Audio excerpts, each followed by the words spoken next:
el lobo,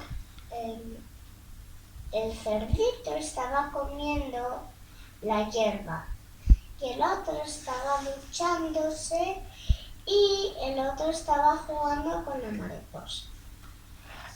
Estaba oliendo el lobo feroz la comida y miraron al lobo feroz y los tres cerditos lo miraron.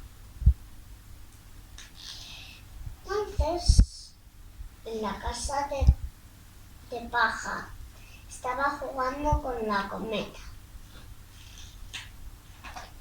Iba a la casa jugando con el hermano de madera. Y el otro estaba consiguiendo ya el trozo. Y estaban jugando al escondite. Y sopló el lobo feroz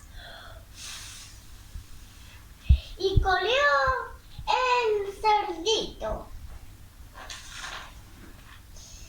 El lobo feroz sopló el de palos y destrozaron la casa que se destruyó.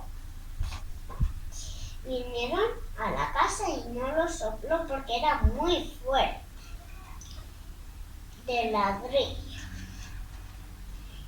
Y vivieron ahí muy contentos y el lobo feroz miraron ahí enfadado.